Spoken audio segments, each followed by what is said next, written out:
Muchas gracias al doctor Guyari por su presentación.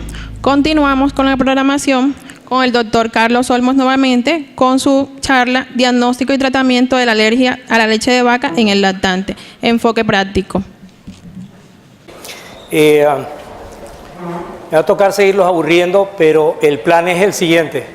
Vamos ahora a conversar cómo podemos optimizar el manejo de la alergia alimenticia más frecuente en nuestro medio, que es a la proteína de la leche de vaca. Empezamos por comentarles lo siguiente. Han habido realmente cambios o avances en los últimos años en varios aspectos. Uno es en el conocimiento de la historia natural de la enfermedad alérgica. Estamos viendo a la proteína de la leche de vaca, estamos viendo, uno, más frecuencia. No sé si ustedes lo notan acá, me encantaría saberlo. Dos, aumento en la severidad. Antes no se describían con frecuencia pacientes con reacciones sistémicas o anafilaxia en nuestro medio. Los gastros saben de esto y nos están llamando la atención a nosotros, porque ellos son los que ven estos pacientes. Y tres, se está prolongando. Todo el mundo cree que la leche de vaca va a desaparecer. Sí, a los 3 o 5 años, chao, felices de la vida, y no hacemos nada. Resulta que se está volviendo persistente. Los ejemplos que uno lee todos los días son de literatura inglesa, europea, pero son tremendos. Por ejemplo, la desaparición, la tolerancia a la proteína de la leche de vaca a los 16 años, ¿sí? No pasa el 60%. Cuando todos creemos que la alergia a la proteína de leche de vaca desaparece en principio en la etapa escolar y listo, y se acabó el proceso.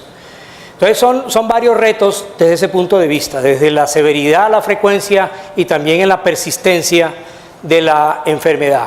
Entonces, con ese abrebocas, pues vamos a hablar de nuevos conceptos y sobre todo vamos a resaltar pues qué hay de nuevo para la práctica diaria en el manejo de estos pacientes, y estos aspectos que ya los mencioné son los objetivos básicos. Lo vamos a hacer a través de un paseíto por la playa. Hablamos de generalidades, ya el doctor que me precedió ya mencionó algo de historia clínica. Voy a ser muy rápido, pero voy a mencionar lo nuevo que hemos aprendido de caracterizar mejor la clínica de estos pacientes.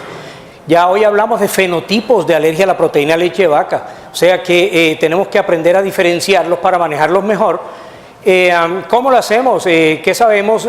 Conceptos básicos sobre las fórmulas hipoalergénicas y sobre todo lo más importante es cuándo le reintroducimos la leche, cuándo nuestro paciente está listo para reintroducirle o no la leche nuevamente, y evitar todos los procesos de las eliminaciones desordenadas y sin causa.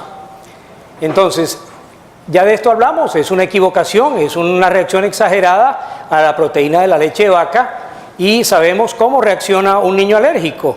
Básicamente produce en mayor proporción citoquinas TH2 que desequilibran el equilibrio, valga la redundancia, entre los linfocitos T, que regulan que esto se mantenga en balanza y a favor de la respuesta TH2.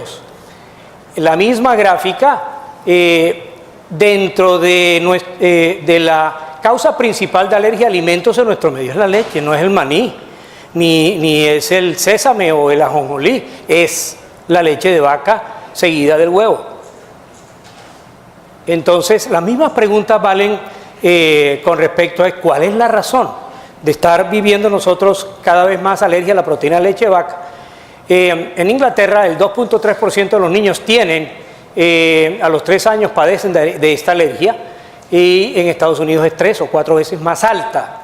La mitad de ellos se mejoran a los 5, pero queda un redundante en etapa escolar, incluso en la etapa adolescencial, y lo que mencionábamos, la anafilaxia. Pero yo quiero llamarles la atención sobre la persistencia. Miren que apenas el 50%, estaría por acá, a los 10 años les ha desaparecido la alergia. Este es el nuevo digamos, en la historia natural, un nuevo rumbo que está tomando estas patologías en nuestro medio también. Es importante, como lo decía el doctor anteriormente, que tratemos de clasificar de qué se trata nuestro paciente con alergia a la proteína de leche de vaca. En general hay tres tipos de fenotipos. Tiene nuestro paciente una alergia IgE mediada, la cual se reconoce por reacción aguda, por un síndrome oral alérgico. Lo pongo aquí para que no se me olviden algunas cosas, y vamos a mencionar, y la forma severa por anafilaxia. Pero resulta que en el menor de un año de vida, la mayoría de las alergias son no IgE mediadas. No vamos a ver nada en el estudio in vitro, luego no tenemos que pedirlo. Y estos pacientes, a diferencia de la respuesta aguda IgE mediada, van a manifestar enteropatía, son niños con diarrea. O lo vamos a ver con la proctocolitis del lactante, y en menos frecuencia vamos a ver la enfermedad celíaca o celíaca like. Debemos hacer una historia clínica de entrada, como lo decía el doctor. La historia clínica bien hecha es nuestro bisturí, tenemos que afilarlo todos los días más. ¿A qué alimentos es alérgico? ¿Cuánto pasa en cuanto a tiempo desde la ingestión hasta la aparición de síntomas? ¿Cómo fue la exposición? Muchos de estos chiquitos les untamos cremas a base de lácteos. Si uno abre un Desitin, tiene pescado y tiene otras cosas, proteína, y excipientes basados en leche o en huevo. Y la naturaleza de síntomas, si predominan en los 4 síntomas o predomina cutáneo o gastrointestinal o respiratoria. Rápidamente, también debemos tener en claro si nuestro paciente rápidamente mejora con antihistamínicos o no, y debemos tratar de establecer no solamente con qué otros alimentos estaba recibiendo en ese momento, antes o después, pero sí la cantidad. Muchos de estos chiquitos uno les pasa por los labios. Le digo a la mamá, haga el test de la leche con el huevo con la leche. Muchos hacen reacción, y eso es importante tenerlo en cuenta. Entonces, establecer como fenotipo si el paciente tiene una alergia mediada por IgE o no mediada por IgE es importante. Le resalto, aquí no vamos a encontrar ninguna representación, ningún biomarcador de laboratorio. Y esta es la más frecuente, son síntomas tardíos, ¿sí?, en donde predominan los síntomas gastrointestinales, pero principalmente intestinales bajos. Son niños con proctocolitis, sangran, o con moco en la deposición, están perfectos, ¿sí?, pero algunos vomitan o algunos hacen. Este tipo no se asocia usualmente con problemas de eczema, o si se asocia con problemas de eczema es leve. Pero hay un grupo de ellos, ¿sí?, que no hacen anafilaxia, no se enrojecen, no hacen ronchas, no hacen sibilancias, no hacen hipotensión. No, sí hacen hipotensión, pero lo que hacen es que se toman la leche y 4 a 6 o a 8 horas hacen un shock hipovolémico por una diarrea profusa, ¿sí?, tercer espacio, y hacen lo que se llama una enterocolitis del lactante. Esa es la forma que emula la anafilaxia en la forma no IgE mediada. Entonces, tener en cuenta eso. Lo segundo que hay que tener en cuenta es, además de no IgE mediada, es más frecuente en el primer año de vida. Lo otro que hay que tener en cuenta es clasifiquemos a nuestro paciente si tiene un proceso leve o moderado o severo.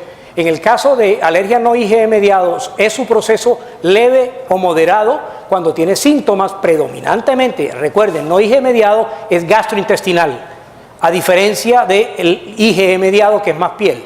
Estos síntomas son leves o máximo moderados, ¿sí? Y estos disminuyen en frecuencia y en intensidad y en severidad. Estos chiquitos que tienen, en cambio, una alergia no IgE mediada, pero tienen una enfermedad severa, son los chiquitos que se choquean. Y todo el mundo cree que tiene un shock séptico, ¿sí?, y que tiene una diarrea de alto flujo, ¿sí?, y lo que tiene es una enterocolitis del lactante inducida por la proteína de la leche. Muy pocos tienen realmente patología de piel, así como esta foto, es una sobredimensión de un eczema muy serio. En el caso de no IgE mediada no hay tanto compromiso de piel y predominan los gastrointestinales, y lo opuesto es lo que mencionábamos en la alergia IgE mediada. en donde ocurre minutos después de la ingesta. Son niños que te vomitan inmediatamente, o 2 o 1 hora, la leche, y muchos tienen síntomas gastrointestinales altos, ¿sí?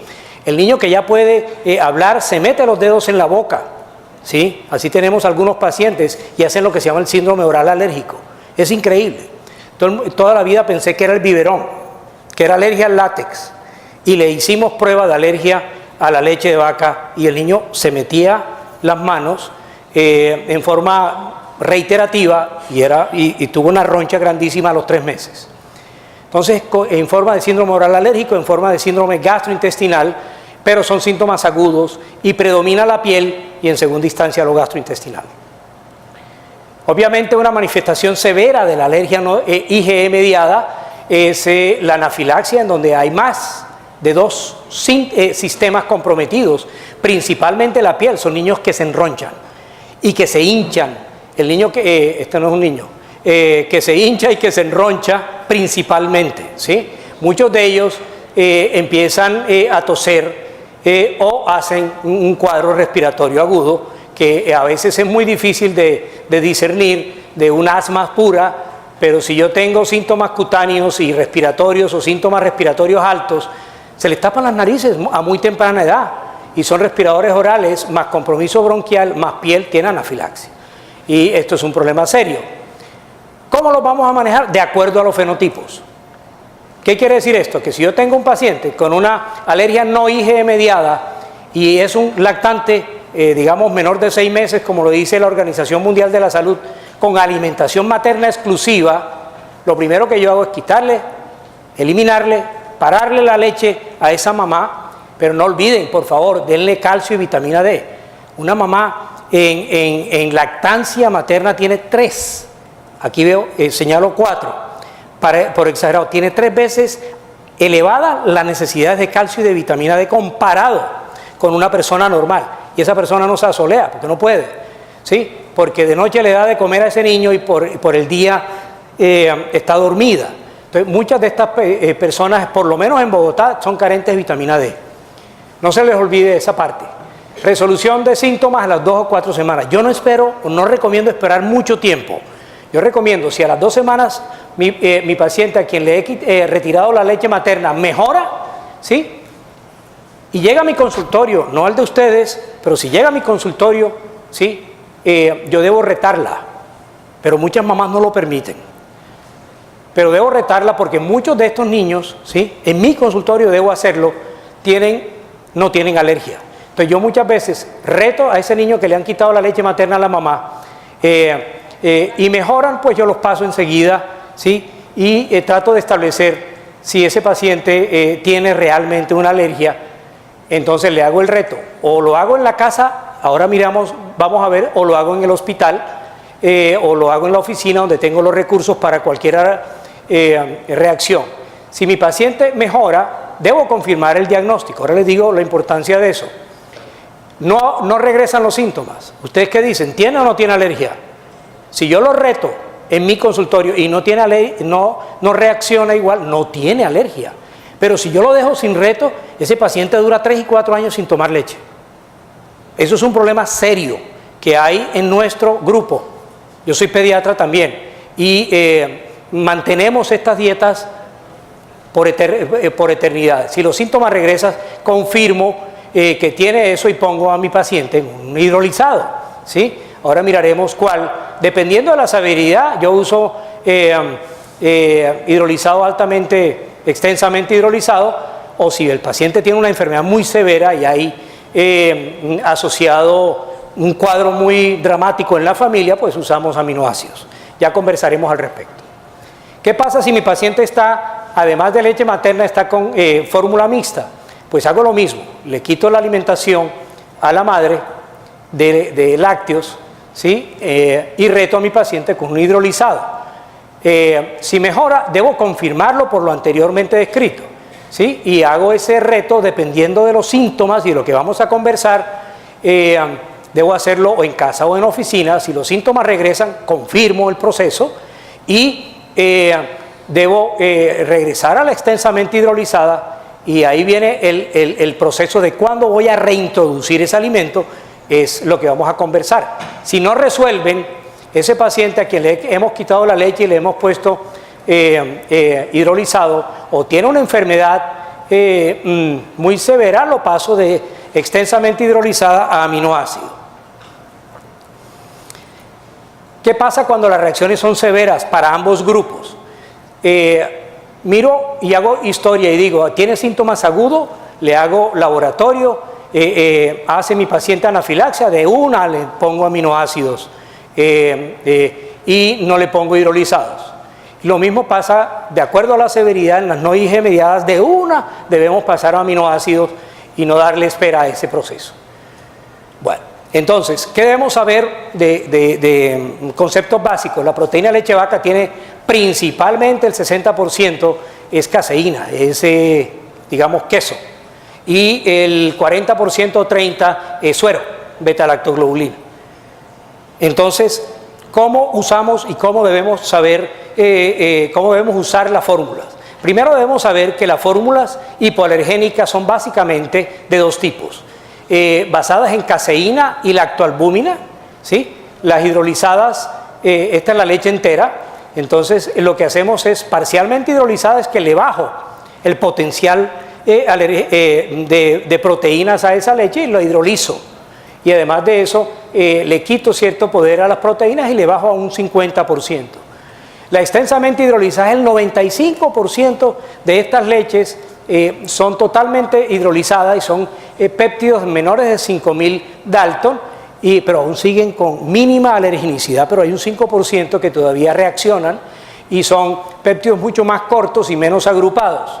Y las fórmulas basadas en aminoácidos son péptidos muy cortos, de menor de 9 aminoácidos a 11 aminoácidos, que no los identifica el sistema inmune. El sistema inmune ve esto si es grande, más de 14, 20 aminoácidos juntos, pero no identifica estos pedacitos tan pequeños. Por eso las fórmulas basadas en aminoácidos pues son para ser utilizadas en casos mucho más serios.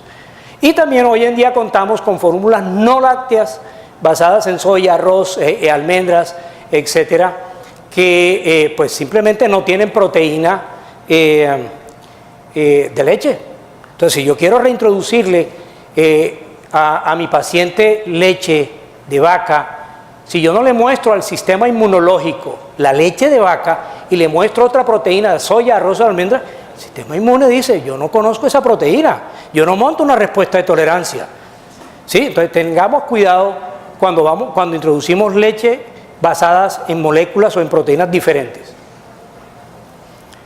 En principio debemos utilizar, o se recomienda utilizar extensamente hidrolizadas cuando el paciente tiene una dermatitis atópica, cuando tiene una enteropatía inducida por proteínas, cuando hace una reacción de vómito y cuando tiene un reflujo-like que parece alergia, o cuando tiene una enterocolitis inducida por leche, o proctocolitis, también el síndrome de cólico alérgico, y cuando hay estreñimiento secundario a esto y episodios de diarrea. Pero si el proceso es severo, vámonos a aminoácidos. Si hay anafilaxia, en el caso de esofagitis eosinofílica alérgica, o en el Heiner, que es la inflamación pulmonar a través de la proteína de la leche a nivel pulmonar, y son pacientes que hacen hemosiderosis y sangran incluso dentro del pulmón. Bien raro. ¿Qué se recomienda? Uno, las leches parcialmente hidrolizadas se usaron por mucho tiempo para prevenir la alergia en los pacientes de alto riesgo, pero no ha sido de mucha utilidad. Y las fórmulas hidrolizadas altamente hidrolizadas es lo que hemos comentado. Las leches de soya, pues en familias veganas, en Australia la usan mucho, ¿sí? Principalmente porque tiene un mejor sabor que una hidrolizada parcial y sobre todo que una hidrolizada total. Tiene mejor sabor y se puede utilizar en mayores de 6 meses, pero aquí yo les digo algunos truquitos para modificar y hacer tolerogénica esa leche de soya. Ahora les cuento, pero se usa en esta población. Y las fórmulas basadas en arroz están apareciendo, algunas tienen algo de respaldo, digamos, a nivel de evidencia científica, pero pues tienen problemas en el aporte nutricional de dicha proteína, es diferente y es quizá más baja comparada con la proteína de leche de vaca. Aquí viene el cuento, entonces, yo no puedo dejar a mi paciente eternamente sin leche, ¿sí? Entonces, primero es, ¿dónde voy a hacer ese reto? ¿Cuándo lo hago? ¿Espero 1 año, 2 años, 3 años o 6 meses? ¿Cómo lo hago? ¿Con qué lo hago? ¿Sí? Y con qué lo hago es absolutamente clave aquí, que es lo nuevo en la reintroducción. Lo primero que tenemos que investigar es ¿qué fenotipo tiene mi paciente? ¿Es leve o moderado o es severo?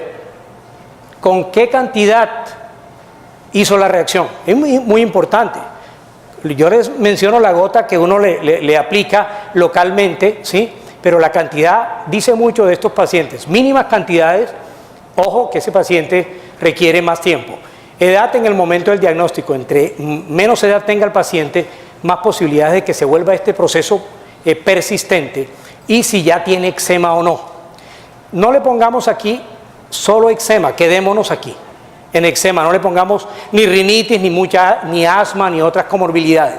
Dediquémonos a ver si el paciente nuestro tiene o no eczema y miremos la severidad de dicho eczema, que no es fácil, pero ahora les cuento. ¿Qué podemos hacer a nivel pediátrico y a nivel de médicos que ven niños? Pues fácilmente el interrogatorio anterior es absolutamente básico y no se puede cambiar por exámenes de laboratorio. Yo puedo hacer una IgE específica, ¿sí? No recomiendo hacer IgE total. En nuestra población todo el mundo está parasitado a esta edad y sale elevada y se pierden 35.000 pesos que vale una IgE hoy en día. Pero ¿qué le puedo yo hacer? Una IgE específica. ¿A qué? No, pues acostumbramos a hacerle paneles desordenadamente. Y cada panel de IgE específica por cada alimento, nosotros vemos eso, 45.000 pesos por cada panel. Y hay fórmulas que llegan a 1 millón de pesos, ¿sí? Cuando una prueba cutánea vale X, ¿sí? Vale 20 veces menos. Entonces, mucho cuidado con ordenar paneles, sean específicos. ¿Qué recomiendo? IgE específica para leche entera, ¿sí? Ni siquiera caseína. La caseína déjenlo a nosotros. Esta parte es clave. Ustedes no pueden hacer pruebas cutáneas, pero aquí hay muy buenos alergólogos. Yo puedo, con una prueba cutánea, saber mucho de mi paciente, mucho más que la información que me puede dar un laboratorio in vitro. Otra cosa que tenemos que tener en cuenta es que hoy en día las cosas han cambiado por fortuna. Tenemos que saber fenotipificar la tolerancia de nuestro paciente. Este concepto de tolerancia o no tolerancia, mi paciente no puede tomar leche y punto, o puede tomar leche y ya tolera.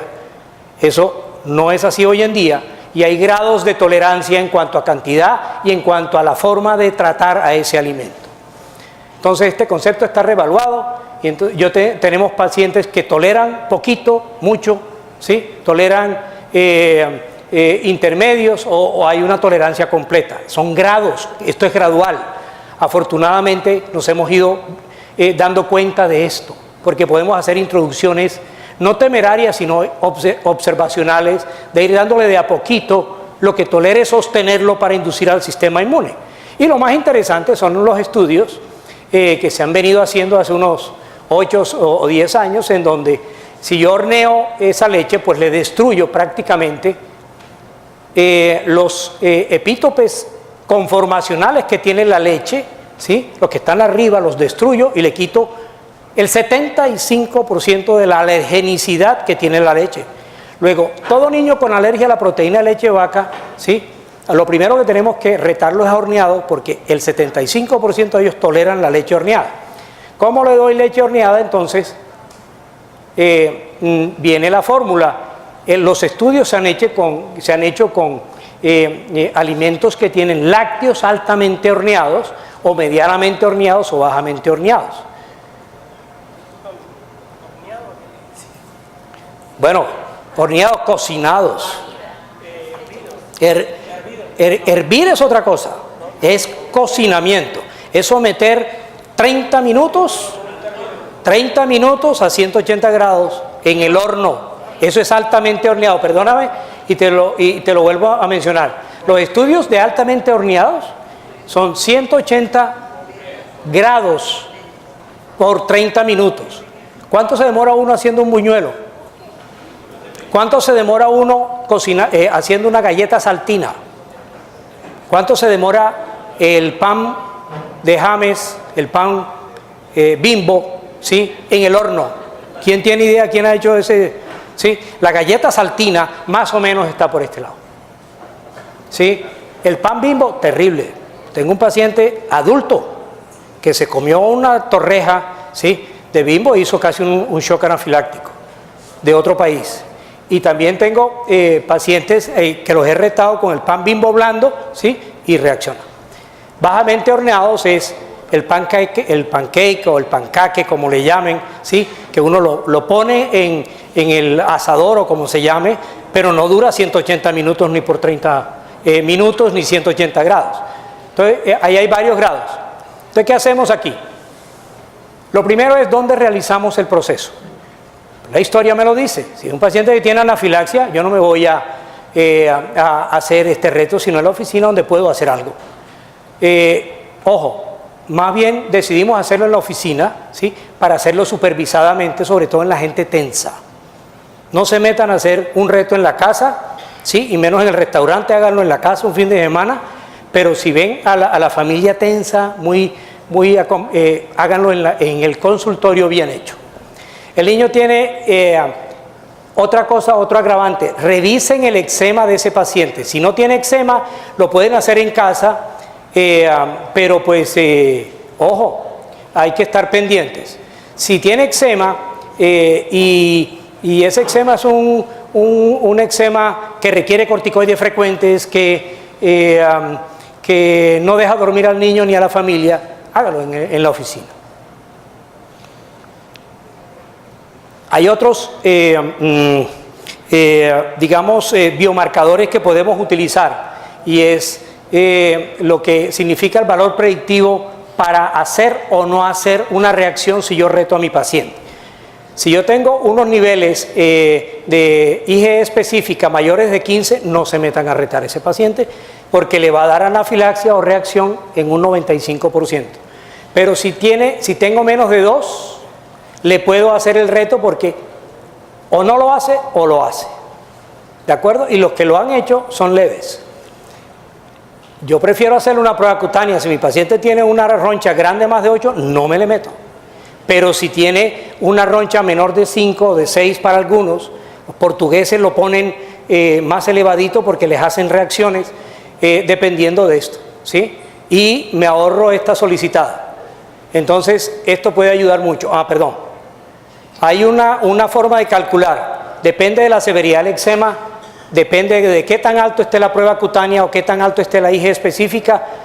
Este ejemplo es, si yo tengo 2 unidades de IgE específica para leche, unas pruebas de 5 y no tiene eczema, el 50% lo tolerará la leche a los 3 años.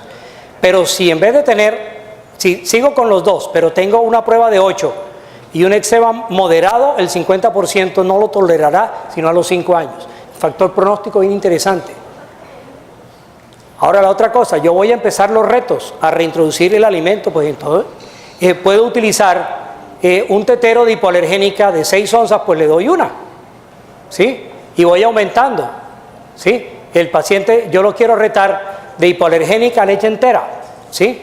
Y ese hidrolizado total, yo lo puedo pasar no a leche entera de una, sino que le pongo parcialmente hidrolizada.